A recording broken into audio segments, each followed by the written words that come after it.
She thought she'd gotten away with it. She thought I'd never find out. She thought the life she built on my ashes would stand forever. But betrayal has a way of coming back around, doesn't it? And when it does, it burns hotter than any flame you've ever known. This is the story of how my own sister destroyed my life, stole my future, and smiled while doing it. And this is the story of how I made sure she learned that some debts can never be repaid, only collected. My name is Alina Carter. And this is how I lost everything I loved, only to take back something far more valuable: justice. Growing up, Madison was the golden child. I know how that sounds, like I'm bitter or jealous, but it's just the truth. She was 2 years older than me, blonde where I was brunette, outgoing where I was quiet, charming where I was careful. Our parents adored her. Every achievement, every smile, every word that came out of her mouth was pure gold to them. Me, I was the backup, the safe one. The one they didn't have to worry about because I'd never cause trouble or ask for too much. Madison knew this. She knew exactly how much power she had in our family, and she used it. When we were teenagers, I had a crush on a boy named Daniel. I told Madison about him because that's what sisters do, right? They share secrets. They trust each other. 2 weeks later, Madison was dating Daniel. She came home holding his hand, smiling at me like nothing was wrong. When I confronted her, she just shrugged. "He chose me, Alina. I can't help that." That should have been my warning. That should have been the moment I realized who my sister really was. But I forgave her. I told myself it was just high school drama. I told myself she'd grow out of it. I was so wrong. Fast forward 10 years. I was 26, working as a graphic designer for a mid-sized marketing firm in Seattle. The job wasn't glamorous, but I loved it. I was good at it. And most importantly, I had met someone. His name was Marcus Webb. Dark hair, kind eyes, the sort of smile that made you feel like you were the only person in the room. We met at a coffee shop near my office. Classic story. I was struggling with too many folders and a hot latte. He caught everything before it hit the ground. We talked for 3 hours that first day. Then we talked every day after that. Marcus was a financial consultant. Smart, ambitious, grounded. He didn't play games. He didn't make promises he couldn't keep. When he told me he loved me 6 months into our relationship, I believed him, because I felt it too. A year later, he proposed. It was simple, perfect. Just the two of us on a weekend trip to the mountains. No big production, no cameras, just him and me and a ring that wasn't expensive but meant everything. I called my family the moment we got back. My parents were happy in their distant way. But Madison sounded thrilled. She congratulated me, told me she couldn't wait to meet Marcus, said she wanted to help plan the wedding. I should have known better. I really should have known better. Madison flew in from Los Angeles 2 weeks later. She'd been living there for 3 years, working in event planning. She had the life she always wanted. Glamorous, fast-paced, full of beautiful people and Instagram-perfect moments. She insisted on staying with Marcus and me for the week. We just moved into a new apartment together, and she said she wanted to bond with my fiancé and help us settle in. I thought it was sweet. I thought maybe, finally, Madison was becoming the sister I'd always wanted. Marcus was polite but cautious around her. I noticed that. He'd greet her warmly but never lingered in conversations. He'd smile at her jokes but never laugh too hard. I asked him about it once, and he just shrugged. "She's your sister, babe." I'm just trying to make a good impression.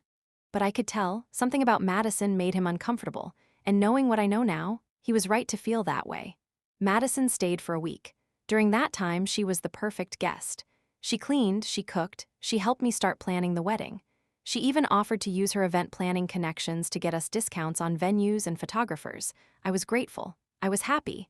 I thought we were finally becoming close. I had no idea she was already planning how to take everything from me.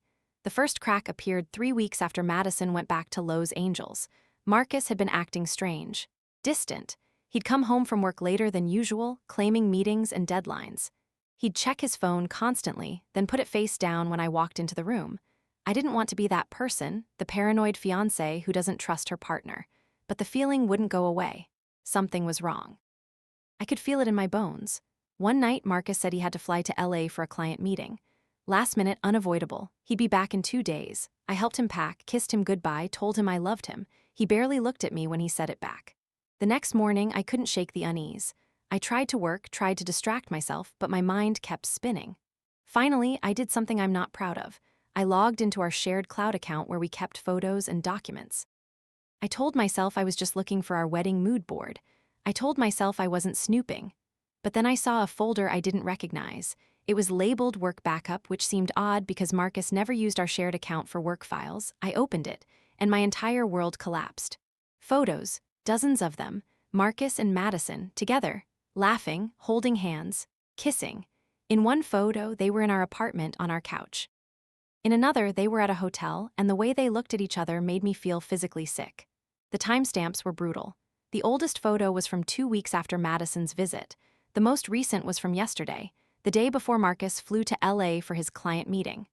I sat there on our bedroom floor, staring at my phone, and I couldn't breathe. I couldn't think. The betrayal was so massive, so complete, that my brain couldn't process it. My sister, my fiancé. The two people I trusted most in the world, and they'd been lying to me for months. I didn't cry, not at first. I was too numb for tears. Instead, I started looking for more. I went through Marcus's emails, his texts, everything I could access, and what I found was worse than I imagined. They'd been planning this. Madison had seduced Marcus deliberately. She'd come to visit with one goal: steal my fiancé, and Marcus, he'd fallen for it, or maybe he'd wanted to fall for it. Maybe I was never enough for him. Maybe Madison was always what he really wanted. The messages between them were cold, calculated.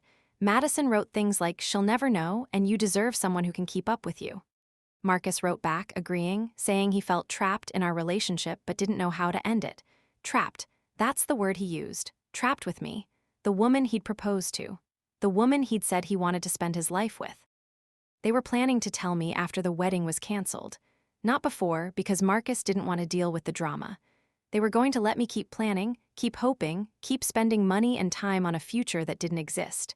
Then, at the last possible moment, Marcus would call it off. He'd say he wasn't ready. He'd say it wasn't my fault. And then, after a respectful amount of time, he and Madison would go public. They'd play the part of two people who fell in love unexpectedly, tragically, but couldn't deny their feelings. They'd written the whole script. They were just waiting for the right moment to destroy me. That night, I made a decision. I wasn't going to let them do this. I wasn't going to be the victim in their sick little love story. I wasn't going to quietly disappear while they built a life on the ruins of mine. If they wanted to betray me, fine, but they were going to pay for it.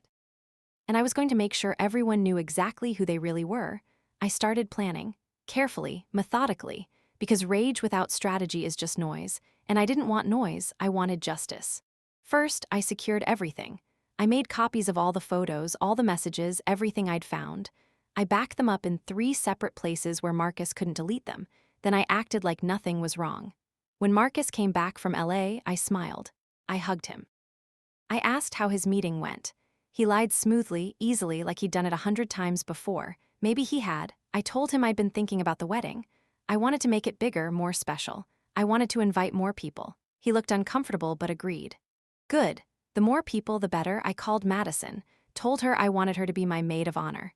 She squealed with delight, said she'd be honored, said she couldn't wait. I could hear the smugness in her voice. She thought she'd won. She thought I was completely clueless. Let her think that. Let them both think that, because I was building something they'd never see coming. And when it hit, it was going to shatter everything they thought they'd built. Over the next 6 weeks, I became the perfect fiancé. I planned the wedding with obsessive detail. I chose a beautiful venue overlooking the bay. I hired the best photographer Madison's connections could find. I ordered flowers, sent invitations, tasted cakes. Marcus and Madison thought I was in denial, too naive to see what was happening. They grew bolder. Marcus started working late 3 nights a week. Madison flew up to visit twice, claiming she needed to check on wedding details. They'd meet up while I was at work, thinking I had no idea, but I knew everything. I tracked Marcus's location. I checked Madison's social media. I watched them both like a hawk gathering ammunition. Every lie, every secret meeting, every fake smile. I documented it all, and I kept playing my part, the excited bride, the trusting sister, the woman who had no idea her world was built on lies. My parents called one evening, excited about the wedding. They asked if Madison was being helpful. I said yes, she was amazing. My mother sighed happily and said, "It's so wonderful to see you two finally getting along. Madison always said you'd be close one day." I almost laughed. Madison had said that. The same Madison who'd stolen my boyfriend in high school, who'd always competed with me for our parents' attention, who was now sleeping with my fiancé. But I just smiled into the phone and agreed. Yes, Madison and I were closer than ever. She had no idea how true that was about to become. 2 weeks before the wedding, I made my final moves. I hired a private investigator, not because I needed more proof. I had plenty, but because I needed a professional paper trail. Photos taken by a licensed PI, time-stamped and certified, evidence that would hold up in any setting. The PI delivered. Photos of Marcus and Madison at hotels, photos of them at restaurants, holding hands across tables, photos of them kissing in parking lots. One particularly damning photo showed them leaving Madison's apartment building together at 6 in the morning. The PI also found something I hadn't known. Marcus had been looking at apartments in LA. He was planning to move. He was planning to follow Madison to California and leave me behind without a word. When I saw that, the last piece of my plan fell into place. They wanted to destroy my life quietly, I was going to destroy theirs publicly. Loudly, spectacularly, and I was going to make sure they never forgot it. I reached out to a friend who worked in video editing. I explained what I needed. A slideshow. Professional, clean, set to music. I gave her all the photos, all the screenshots of messages. She looked at me with wide eyes. Alina, this is awful, I'm so sorry. I just nodded. Can you have it ready in a week? She promised she would, and she delivered. The video was 10 minutes long, set to a haunting piano melody. It told the whole story. Madison's visit, the beginning of the affair, Marcus's lies, their plans to humiliate me. Every photo, every message, every piece of evidence laid out in perfect, devastating clarity. It was a masterpiece. And it was going to play at my wedding. The day before the wedding, I was calm, eerily calm. Marcus noticed. He asked if I was okay, if I was nervous. I smiled and said I'd never been more sure of anything in my life. That wasn't a lie. I was sure, just not about marrying him. That evening, Madison arrived. She hugged me, told me I was going to be the most beautiful bride. She helped me with last-minute details, laughing and chatting like we were the closest sisters in the world. At one point, she pulled me aside. "You know I love you, right?" she said, her eyes wide and sincere. "I'm so happy for you, Alina. You deserve this." I looked at her, this woman who'd shared my childhood, my home, my parents. This woman who was supposed to protect me, support me, love me, and all I felt was cold, hard resolve. "I love you too," I said, and I hugged her. Let her think everything was fine. Let her think she'd gotten away with it. Tomorrow, she'd learn the truth. Tomorrow, everyone would learn the truth. The wedding day was perfect. Clear blue sky, warm sun, a gentle breeze coming off the water. The venue was stunning. White chairs lined up in neat rows, flowers everywhere, soft music playing as guests arrived. Marcus was nervous. I could see it. He kept checking his watch, adjusting his tie. Maybe some part of him knew. Maybe some guilty instinct was screaming that this wasn't going to end well. Madison, as my maid of honor, looked beautiful in her lavender dress. She stood at the front with the other bridesmaids, smiling at everyone. She waved at our parents. She took selfies. She was in her element. I walked down the aisle alone. My father had offered, but I'd declined. This was my moment, my choice, my revenge. I wanted to stand on my own. Marcus watched me approach. For a second, just a second, I saw guilt flash across his face. But then it was gone, replaced by his practiced smile. He reached for my hands when I got to the altar. I took them. I looked into his eyes, and I almost felt sorry for him. Almost. The ceremony began. The officiant welcomed everyone, made a few jokes, talked about love and commitment. People laughed. People smiled. It was a beautiful moment. Then came the vows. Marcus went first. He talked about how much he loved me, how he couldn't wait to spend his life with me, how I was his best friend and his soulmate. His voice was steady, confident. He'd always been a good liar. When he finished, people clapped. Madison wiped away a fake tear. Our parents beamed from the front row. Then it was my turn. I pulled out a folded piece of paper from my bouquet. The officiant looked confused. We'd agreed to memorize our vows, but I just smiled and unfolded it. "Marcus," I began, my voice clear and strong. "When we met, I thought I'd found the love of my life. I thought you were honest, kind, and faithful.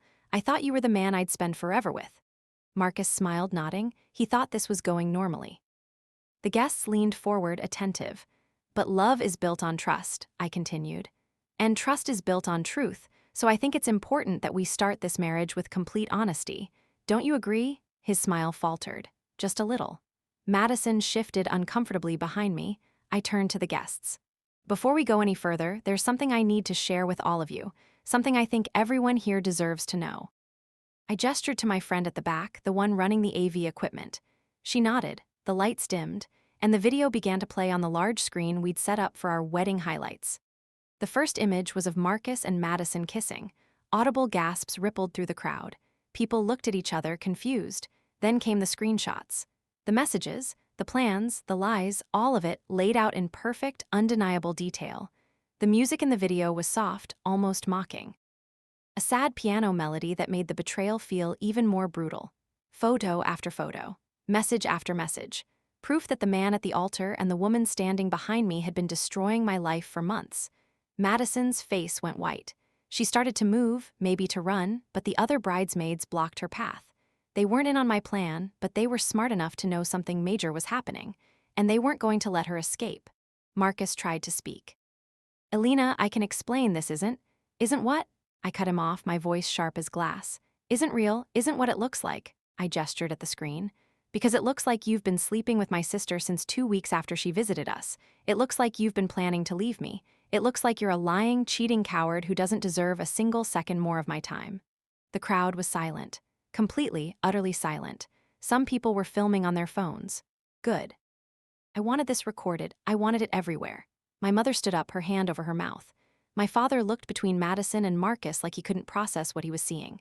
Madison was crying now, mascara running down her face, but I felt nothing. No pity, no sympathy. Nothing. I invited you all here today, I said, turning to address the guests, because I wanted witnesses. I wanted everyone who knows me, who knows them, to see the truth. Marcus Webb and Madison Carter are liars. They're cheaters, and they were planning to humiliate me in private, so I decided to return the favor in public. The video ended. The lights came back up. For a moment, no one moved. Then chaos erupted. People started shouting questions. My uncle stood and started yelling at Marcus. One of Marcus's groomsmen looked disgusted and walked off the altar. Madison tried to approach me, tears streaming, hands reaching out. Elena, please, I can explain. I'm so sorry, I didn't mean. Get away from me, I said quietly, and something in my voice made her stop. You are not my sister, not anymore. You're just a stranger who destroyed my life. And I want you to know something, Madison. You didn't win, you didn't get the prize. You got a cheater, a liar. A man who will do to you exactly what he did to me. And when he does, don't come looking for sympathy. You made your choice. She crumpled, sobbing. But I walked past her without a second glance. I walked past Marcus, who was now being confronted by his own family. I walked past my parents, who looked shattered and confused. I walked out of that venue with my head high, my heart broken but my spirit intact. And I didn't look back. The aftermath was brutal but satisfying. Marcus tried calling me hundreds of times. I blocked him. Madison sent long emails begging for forgiveness, saying she was sick, saying she needed help, saying she never meant to hurt me. I deleted every single one without reading past the first line. My parents called, devastated. My mother cried. My father demanded to know why I hadn't come to them first. I almost laughed.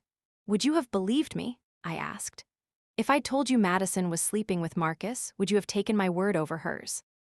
Or would you have told me I was being dramatic, jealous, paranoid? Silence. We both knew the answer. Madison had been the golden child for too long. They would have defended her. They would have made excuses. They would have asked me to forgive her because that's what family does. But I was done.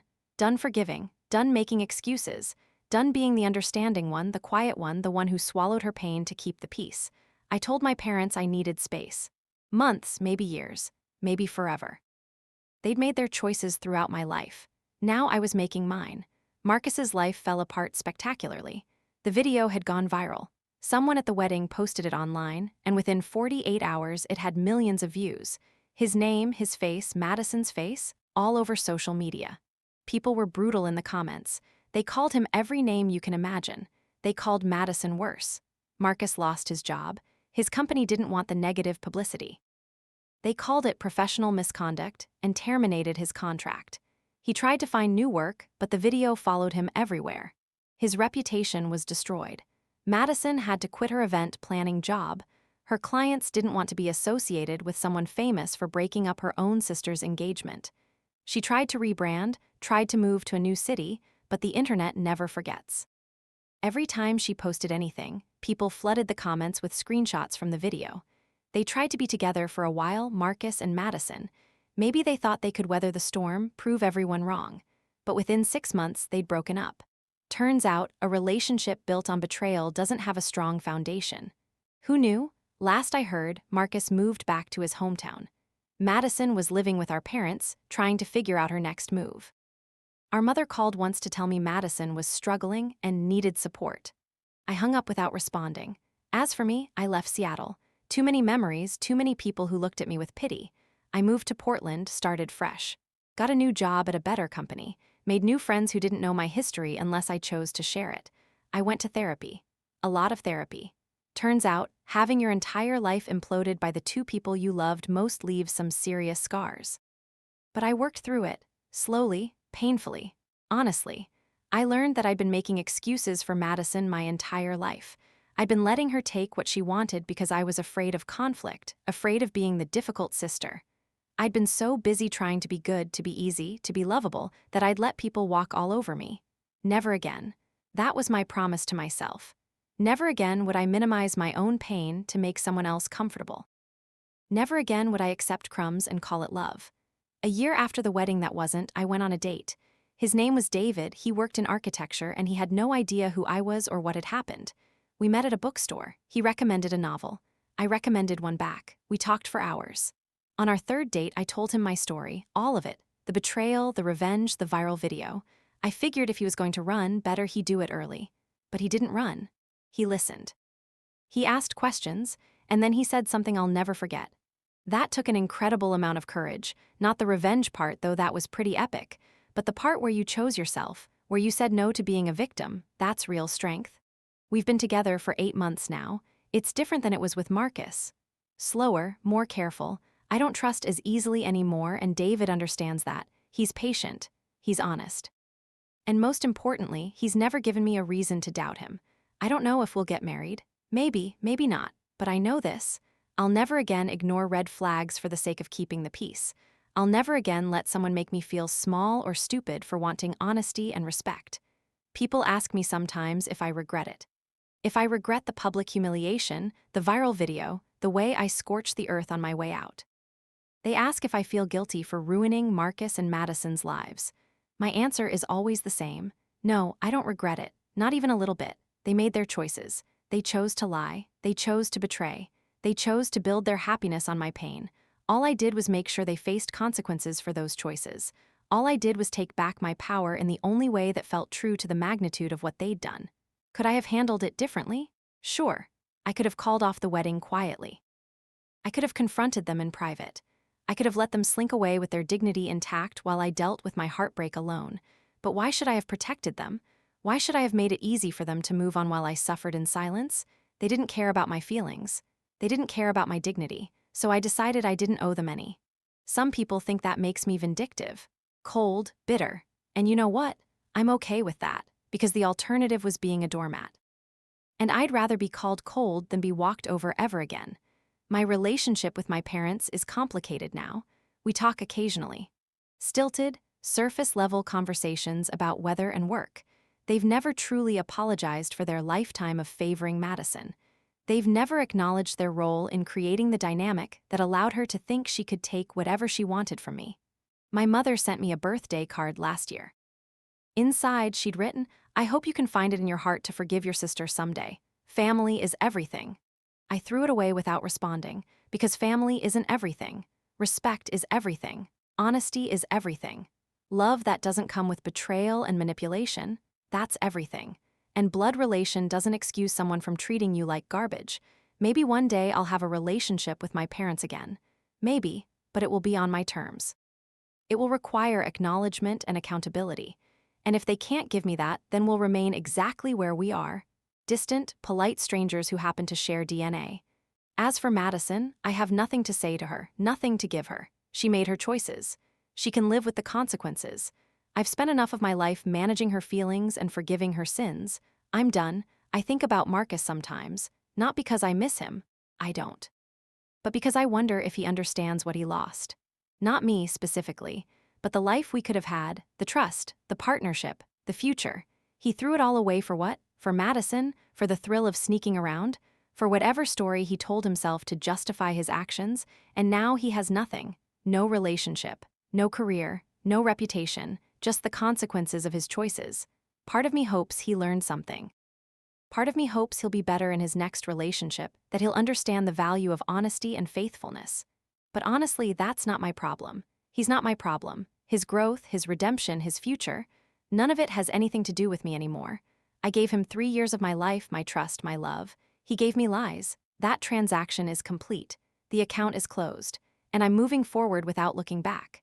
There's a strange freedom in burning everything down. In letting go of people you thought you needed. In choosing yourself, loudly and unapologetically, even when everyone around you is telling you to be quieter, smaller, more forgiving.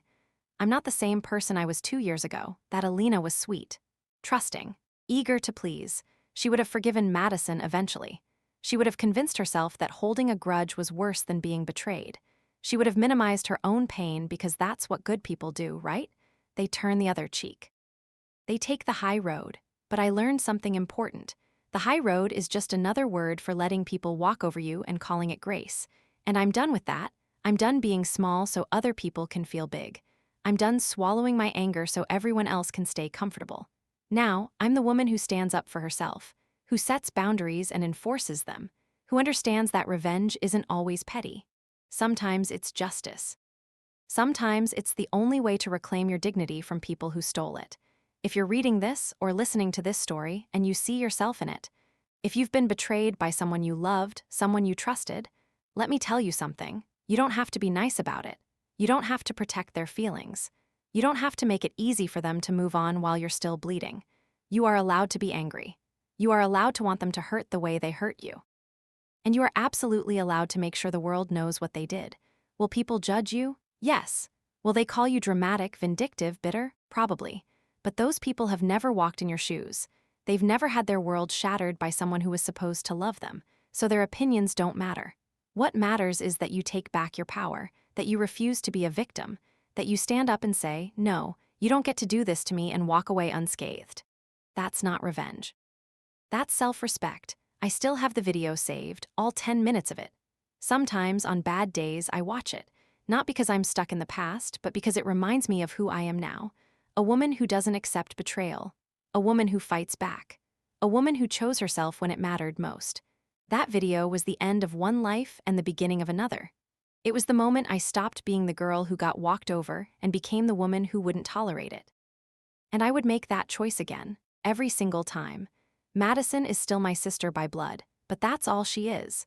A biological connection with no emotional weight. I don't hate her. I don't love her. I simply don't think about her unless I choose to. And that, more than any revenge I could have planned, is the real victory. She wanted to be the most important person in my life, even if it meant destroying me. Instead, she became completely irrelevant. And that's a fate worse than anything I could have engineered. My life now is quiet. Simple. Mine. I have work I enjoy.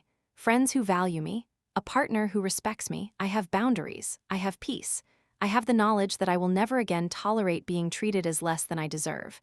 That's not something Madison and Marcus could take from me, no matter how hard they tried. Because the real destruction wasn't what they did to me.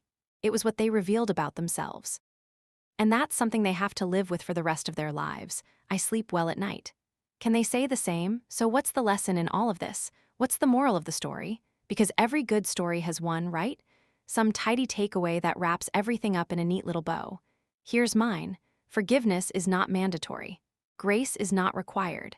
If someone betrays you, especially someone who was supposed to love you, you don't owe them anything. Not your understanding, not your silence, not your protection. You owe yourself the truth. You owe yourself justice. And if that makes you the villain in someone else's story, so be it. Let them rewrite history to make themselves feel better. You know what really happened, and that's enough. People will tell you that holding on to anger will destroy you, that the best revenge is living well, that you should just move on and let karma handle it. And maybe, for some people, that works. But for me, I needed to take action.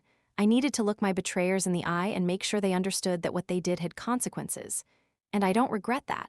Not for a second. My name is Alina Carter. I am not a victim. I am not broken. I am not the girl who got cheated on and slinked away in shame. I am the woman who fought back, who stood her ground, who refused to let betrayal define her. Madison thought she could steal my life. Marcus thought he could lie his way through it. They both thought I was too kind, too gentle, too forgiving to do anything about it. They thought wrong. This is my story. This is my revenge. This is my justice. And if I could go back and change any of it, the only thing I'd do differently is act sooner. Because the moment I found out about their betrayal, I should have known. People who can do that to you once will do it again and again and again. So I made sure there wouldn't be an again. I made sure everyone knew exactly who they were. And I made sure that every time they look in the mirror, every time they try to start fresh, every time they think about building something new, they remember. They remember the woman who refused to be destroyed, the woman who refused to stay silent, the woman who made them pay. That woman is me. And I'm not sorry. 2 years later, I'm standing in a new apartment in a new city with a new life that I built from the ashes of the old one. I'm stronger, wiser, more careful about who I let into my heart, but I'm also more alive than I've ever been, because I learned something that day at the altar, something that changed everything. I learned that I am capable of protecting myself. I learned that I don't need anyone's permission to stand up for what's right. I learned that the only person who can truly destroy you is yourself by staying silent when you should scream. So I screamed, and the whole world heard me. And when the dust settled, I was still standing. Bloodied, yes. Scarred, absolutely. But standing. Strong. Unbroken. Madison and Marcus are someone else's problem now. Maybe they learned their lesson. Maybe they're better people. Maybe they're not. It doesn't matter. They're not part of my story anymore. My story is just beginning. And this time, I'm writing every word.